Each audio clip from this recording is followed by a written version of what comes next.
The winter of 1944 had turned France into a graveyard of machines. Across the Ardennes, smoke rose from forests shredded by artillery, and every road carried the echo of retreat or pursuit. On the night of December 18th, Flight Lieutenant Thomas Alden, 27 years old, RAF reconnaissance pilot, took off from a temporary airstrip near Amiens. His mission was simple on paper: survey enemy movements along the Meuse, but his orders came sealed, hand-delivered by an officer no one recognized. The weather was brutal, snow cutting visibility to almost nothing, but Alden flew anyway. At 22:43, radio contact broke. Witnesses saw a flash of fire over Villeneuve-Duc, a small farming village near the German border. Then, nothing. The next morning, search teams found no wreckage, no parachute, no trace of the aircraft or its pilot. Thomas Alden was listed missing in action, another name swallowed by the war. 2 decades later, the war was memory, the villages rebuilt, and the old wounds of occupation quietly covered by progress. In August 1964, construction crews began clearing an abandoned barn on the edge of Villers-Duc. It had belonged to a farmer named Henri Beaumont, who disappeared after the liberation. The plan was to demolish the structure and extend the main road. On the third morning, a worker's pickaxe struck something that wasn't stone. Beneath a layer of crumbling plaster and brick, they uncovered a cavity inside the barn wall. When they cleared the debris, bones spilled into the light, human, partially mummified by the cold and dry air trapped between layers of mortar. Police sealed the site within an hour. Among the remains lay fragments of fabric, rusted metal buckle, and what looked like the remnants of a flight harness. By dusk, the investigation had fallen to Detective Elise Caron of the French National Police. 38, precise, and quietly relentless, Caron had grown up in the shadow of the war her father never came back from. Standing inside the dim barn, she examined the scene while dust drifted through broken beams of sunlight. The air smelled of earth and iron. On a table outside, the forensic team laid out what they had found: pieces of an RAF insignia, a corroded belt buckle, and a single identification tag stamped Alden, T.R., Royal Air Force. Caron said nothing, only watched as the coroner measured the bones. The initial estimate placed the burial sometime around 1950, 5 or 6 years after the war ended. That was impossible. Alden had supposedly died in 1944. The next day, the British Embassy confirmed the identity through dental records still on file. The missing pilot of Villers-Duc had been found, entombed behind a farmer's wall. The story hit local papers under the headline, "Ghost of the RAF Discovered Beneath Villers-Duc Barn." For most, it was a curiosity. For Caron, it was a contradiction that refused to make sense. If Alden died in 1944, why were his bones preserved like someone who had lived years beyond it? And who had buried him here, in secret, in another man's property? She began with the villagers. The elderly remembered a young foreigner arriving in the final months of the war, a pilot, wounded, hiding from the Germans. They said Henri Beaumont had sheltered him, though no one knew for how long. After the liberation, both men vanished. Some said the Germans caught them, others whispered that Beaumont had betrayed the pilot for money. None of it added up. Caron visited the farmhouse records, combed through local archives, even wrote to the RAF's historical division. Every file she touched seemed to have pages missing. One night, she returned to the barn alone. The moon hung low, turning the fields silver. The wall where the remains had been found now gaped open, the bricks stacked neatly aside. She studied the space, tracing the rough lines of mortar, and noticing something strange. The inner layer of brick had been set with precision, the kind of clean workmanship not typical of post-war repairs. Whoever sealed the wall knew exactly what they were doing. Outside, a cold wind moved across the fields, carrying the faint sound of church bells from the village. Karan lit a cigarette and stared at the farmhouse, imagining the night Alden might have arrived here, wounded, desperate, unaware that his rescue would become his grave. She could almost hear the engine of a plane fading into the snow, the steady hum dissolving into silence. The war had left its ghosts everywhere, but this one had waited 20 years to be found. When she finally left, she paused at the door, her flashlight catching a mark scratched into the beam above her head. 3 letters carved deep into the wood. S.R. She didn't know what it meant yet, but the shape of the initials stayed with her. In the distance, thunder rolled over the hills. Elise Karan closed her notebook, started her car, and drove back toward the village lights, unaware that the discovery inside that barn would unravel a secret older and darker than the war. The coroner's report arrived 3 days after the discovery. The bones showed healed fractures on the left arm and ribs, injuries that had mended months before death. There were no signs of a plane crash or burns, only a single bullet lodged between the vertebrae, a close-range shot to the back. Forensic dating placed death around 1949 or 1950, long after the war ended. Detective Elise Karan read the report twice, trying to reconcile the facts. Thomas Alden had not died in combat. He had survived for nearly 6 years before someone killed him and sealed him behind a wall. The file that should have explained his fate contained only formal letters from the British military declaring him missing, presumed dead. Nothing else. Karan began to reconstruct Alden's movements after his last flight. She visited the regional archives in Nancy, digging through occupation records. Villers-Duc had been a quiet farming village during the war, off the main routes of battle, occupied but largely ignored. Yet one police report caught her attention. Dated May 1945, it mentioned a foreign airman seen with a farmer named Henri Beaumont, who was later accused of collaboration but never charged. Beaumont's farm was the same property where Alden's body had been found. The report ended abruptly. No follow-up, no witness statements. She went to speak with the villagers. Most were cautious, polite, unwilling to remember.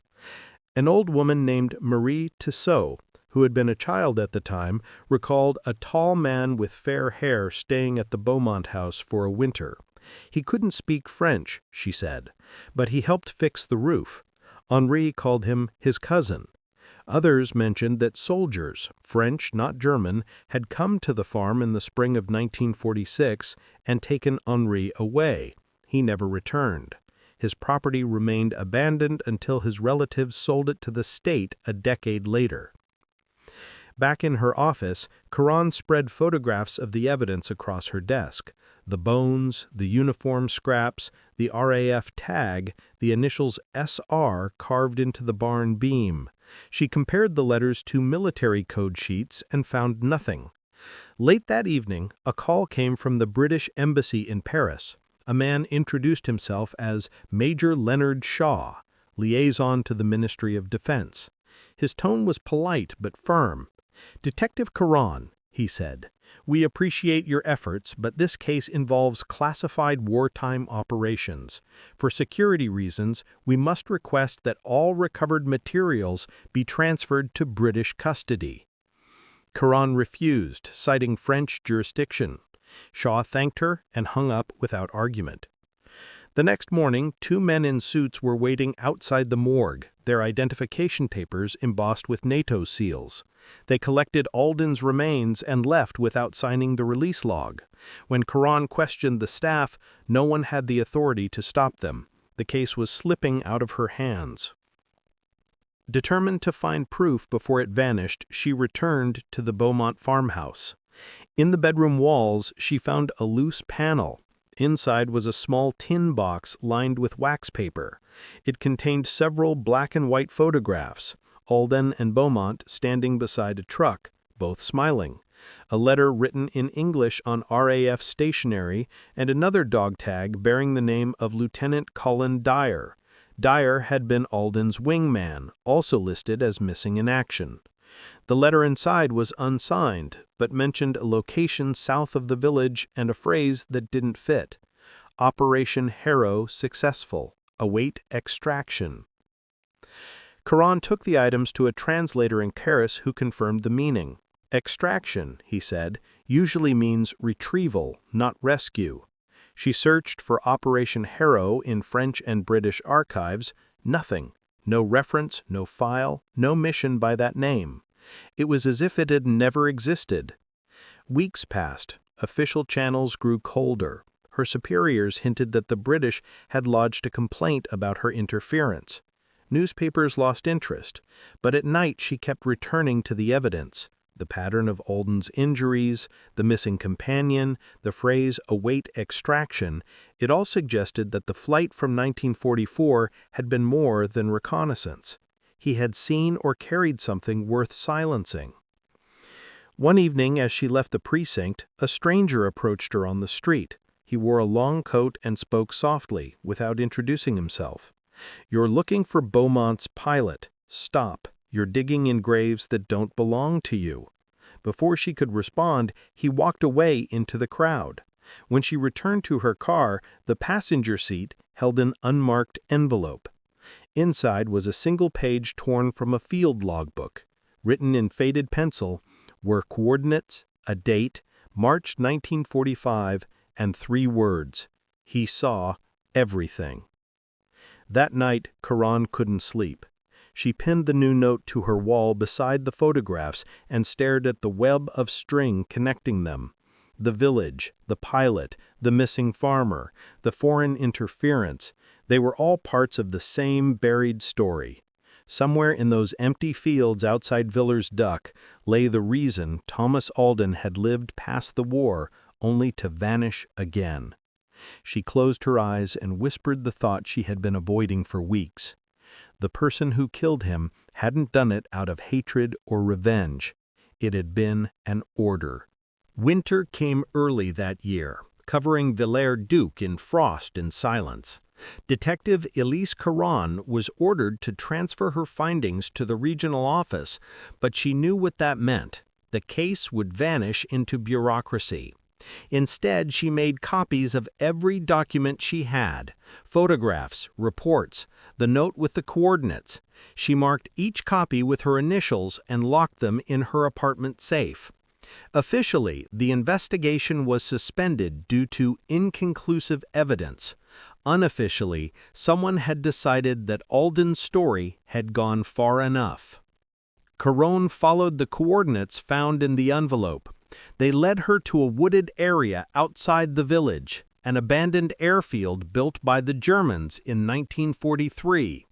The site had been stripped of equipment after the war, but in the corner of the field she found a line of concrete bunkers half buried under dirt and moss. Inside one of them she discovered burnt documents, bits of RAF-coded paper, and a faded French uniform patch. Someone had tried to destroy records there years earlier.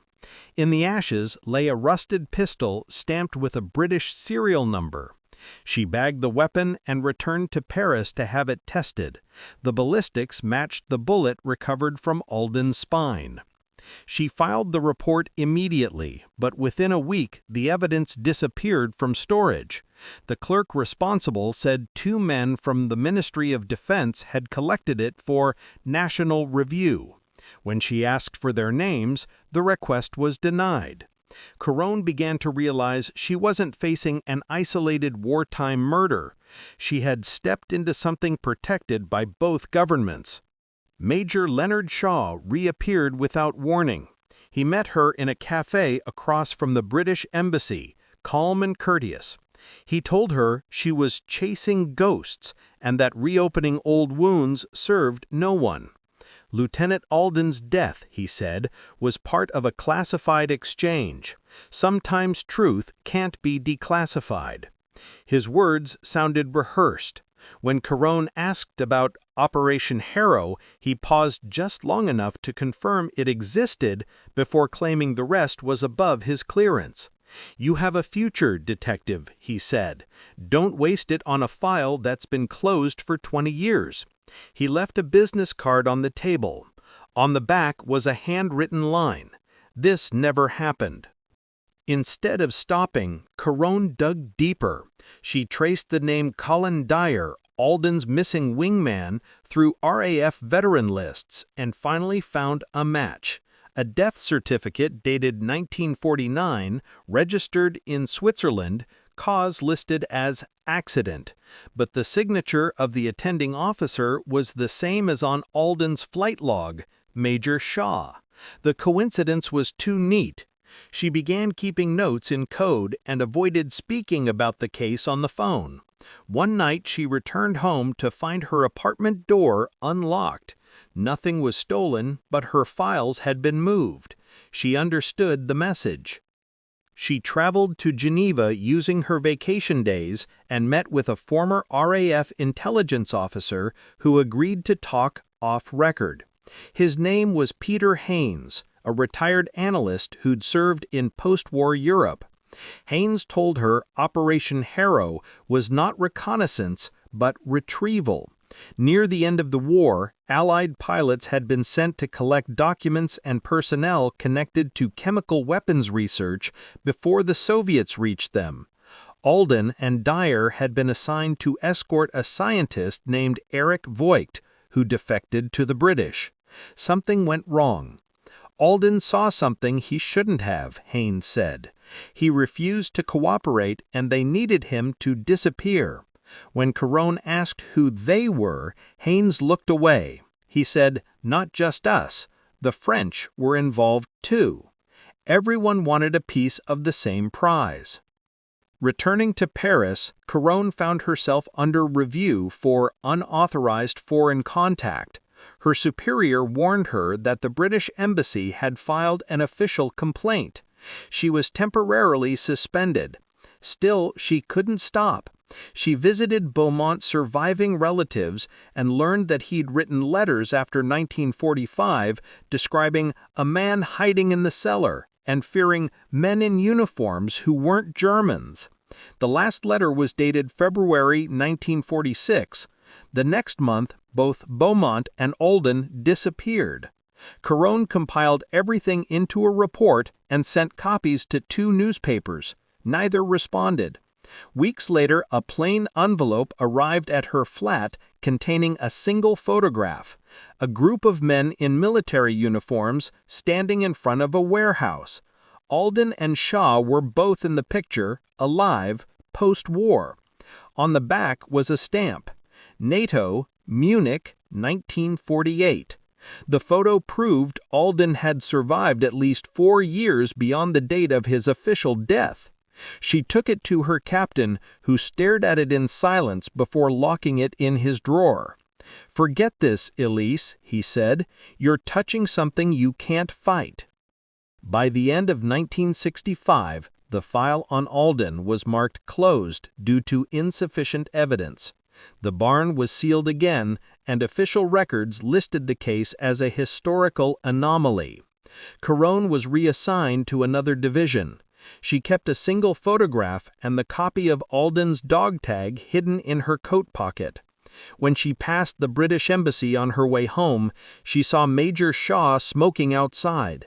He nodded once, as if they both understood the rules. She would stay silent, and he would make sure she stayed safe.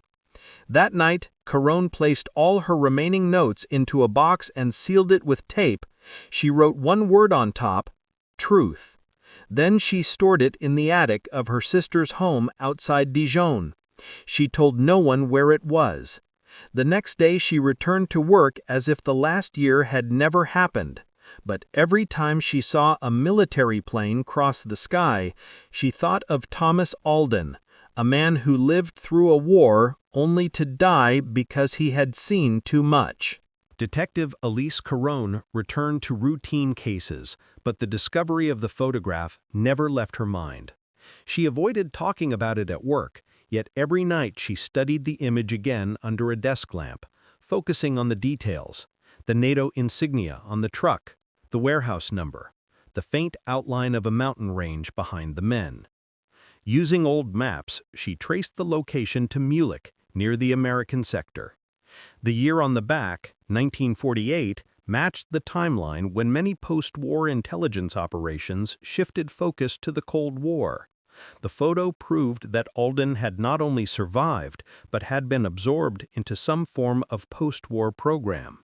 If Shaw was there with him, then Alden hadn't been a prisoner. He had been part of something.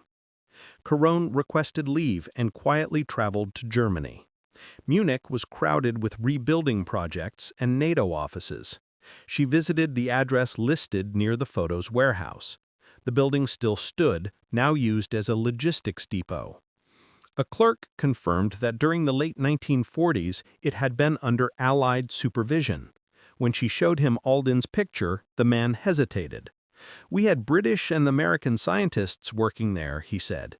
"People came and went. Some weren't listed anywhere."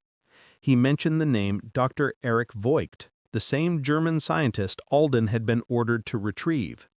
The clerk thought Voigt had died in 1949 under unclear circumstances. Caron tracked down an archivist in Bonn who had once catalogued post-war transfers. He showed her a record of Voigt's research being divided between the UK and France, mostly documents on experimental nerve agents. A second folder listed consultants assigned to the project. The first name was Lieutenant Thomas R. Alden. The second, Major Leonard Shaw. The document ended abruptly with a redacted section labeled Decommissioned Asset. When Caron asked what that meant, the archivist said, "Usually it means the person is dead, or made to be." She copied the page and returned to France. Before she could report her findings, she received a call from her captain asking her to come in. Two officials were waiting in his office, one French, one British. They said her trip to Germany violated suspension orders and that she had accessed restricted material. Her badge was revoked and she was advised to take indefinite leave. Outside the precinct, a black car followed her for several blocks before turning away. That night, she burned her notes and stored only the German file in her coat lining. Weeks passed without contact. Then a letter arrived from a London return address she didn't recognize. Inside was a small photograph of Alden, older, sitting in what looked like a hospital bed. The caption on the back read, "1950, Marseille, Facility 14. The writing matched the same hand that had sent her the earlier coordinates. Caron began tracing hospitals in southern France used by NATO after the war. Only one matched, a decommissioned military clinic near the coast. She drove there the next day. The building was locked, windows boarded, but through a side door she found a way inside. Dust covered everything. Old patient files lay scattered on the floor. One file, still intact, bore Alden's name. It listed treatment for chemical exposure, respiratory failure, psychological distress. The final entry read, "Transfer authorized, Beaumont Farm." Caron froze. The same farm where Alden's body had been found years later.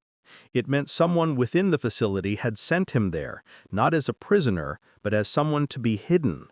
Perhaps Beaumont had been ordered to care for him, or perhaps he volunteered.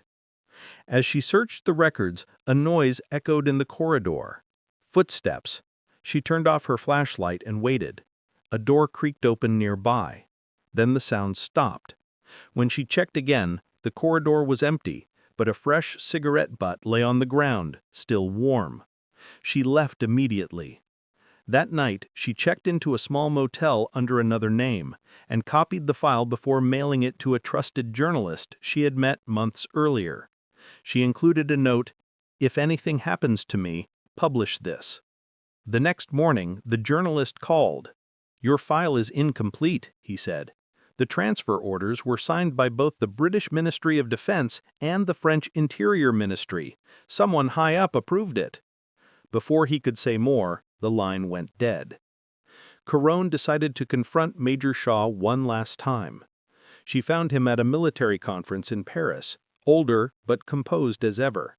When she showed him the file and photo from Marseille, he sighed and said quietly, "We saved him from the Germans, but he didn't want to be saved. He saw things he couldn't unsee. Voigt's research, the testing sites. He threatened to expose everything." Shaw looked tired. They thought hiding him with Beaumont would keep him safe, but then orders changed.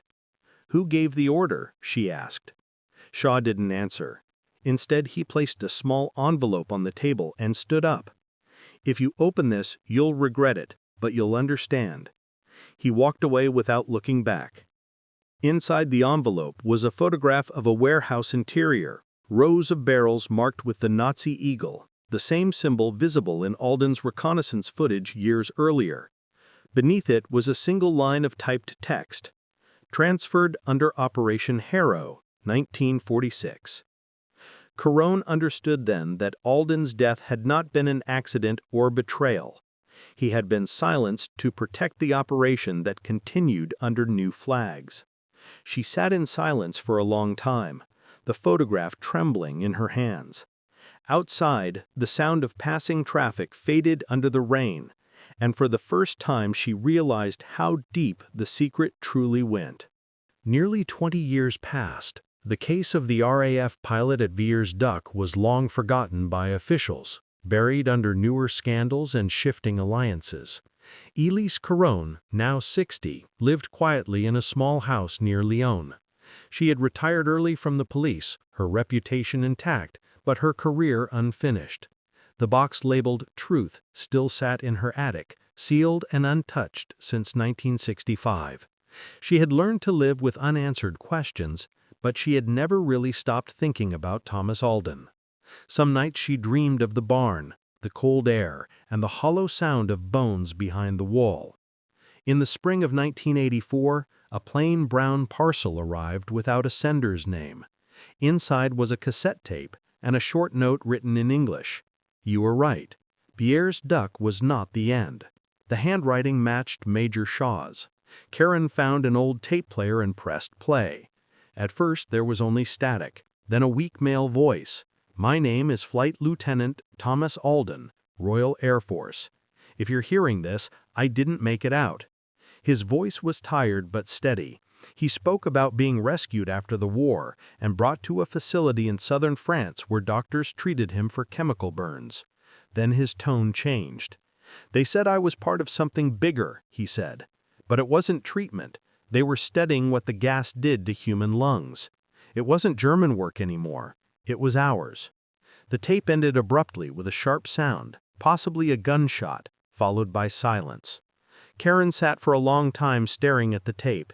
If it was genuine, it meant Alden had recorded his testimony before being killed. The voice sounded older than a man in his 20s. It confirmed what she had suspected all along. Alden hadn't been a casualty of war, but a witness to something government still wanted hidden. She reopened the old case file from her attic, spreading the papers across her dining table. Most of the names were crossed out, the files yellowed. But one stood out: Facility 14, Marseille. She remembered Shaw's warning and the envelope with the photo of the warehouse. For the first time in years, she felt the need to return to Villers-Duc. The village had changed little. The road was paved, the fields quieter, but the Beaumont farm still stood, weathered and empty. Weeds grew around the old barn, now collapsed in parts. Karen walked through the ruins with a flashlight and found pieces of the wall where Alden's remains had once been hidden. In the dirt, she noticed something metallic, a latch buried under debris. Clearing it away, she found a small metal hatch leading underground. Inside was a narrow tunnel, reinforced with wood and brick. It ended in a small chamber no larger than a cellar. On the floor were rusted film canisters marked with numbers and British labels. She carried one back into the light and wiped off the dust. The name stamped on the lid read Morgenrot. Karen took the canister to a friend at the local university who had access to a projector. The film inside was fragile, but they managed to view it. The footage showed a wartime airstrip, soldiers in British uniforms loading large metal drums into trucks. Each drum bore the Nazi eagle and a skull and crossbones marking. A man stepped briefly into frame. Alden. He appeared to be filming secretly from a distance. The camera shook, then panned to a line of crates, stenciled, "Property of the British Air Ministry." The last frames showed one truck turning toward a direction sign, "To Vier's Duck." Karen realized Alden had recorded proof that Allied forces had taken possession of Nazi chemical weapons and continued testing them under Operation Harrow. His disappearance, Beaumont's murder, and the cover-up all made sense now. The barn wasn't just a hiding place, it had been a drop point for the materials. Alden had hidden the film there before being executed. The initials SR carved into the beam, she finally understood, likely stood for Silent Retrieval, the codename of the cleanup unit that erased the operation's traces. The next day, Karen contacted a trusted journalist in Paris and arranged to hand over the film. But before she could travel, she noticed a black car parked across from her house. It remained there all night, engine off, lights dim. She decided to leave early the next morning. By dawn, the car was gone. She placed the film, the cassette, and copies of her documents into a parcel and mailed it under a false name to the journalist's office. She never received confirmation it arrived. A week later, a small fire destroyed her house. The official report called it an electrical fault. Karen survived, having been away visiting her sister, but everything inside, including the originals, was lost. Months passed without news.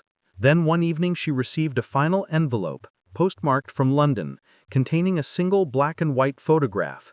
It showed the barn ruins, empty, with a simple caption typed on the bottom, "It's over. Let it rest." No signature.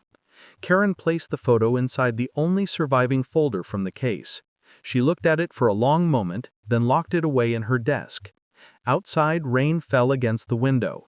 Somewhere beyond the clouds, a plane crossed the night sky, its sound fading until it was gone. She whispered to herself, "You were right, Alden. The war never ended."